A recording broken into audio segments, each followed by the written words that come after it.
مزوتراپی ضد لک یکی از کاربردهای تخصصی مزوتراپی هستش.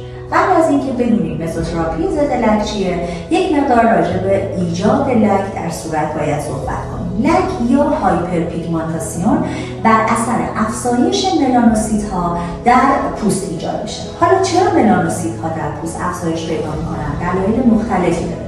یکی از دلایلش اشعه آفتابه، یکی ایجاد بعضی از اختلالات هورمونی هستش، بعضی از داروها میتونن باعث افزایش ملانوسایت‌ها بشن و همچنین افزایش سن. بعضی کرم‌های موضعی که به لایه سطحی پوست رو پوشش میدن، مزوتراپی به لایه میانی پوست نفوذ میکنه با تزریق‌های کوچیکی که ما به لایه مزودرم انجام میدیم و در حقیقت در مزوتراپی‌های ضد لک با مهار تولید ملاتونین و تجزیه رنگدانه‌هایی که قبلا ایجاد شدن و همچنین بازسازی سلولی باعث کاهش لک در صورت میشه.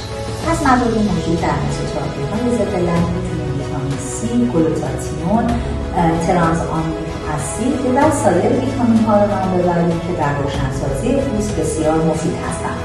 و از مزایای مزوتراپی‌های صورت به خصوص مزوتراپی ضد لک کم تهاجم بودنش، آبرسانی عمیق به پوست، دوره نقاهت کوتاه و اینکه به صورت یک نواخت مؤثر خواهد بود رو میتونیم نام ببریم. البته باید به خاطر داشته باشید که دوره‌های مزوتراپی زمانش باید توسط پزشکتون تعیین بشه که معمولاً 3 تا 4 دوره به فاصله 1 ماه انجام میشه. در مطبمون منتظرتون هستیم.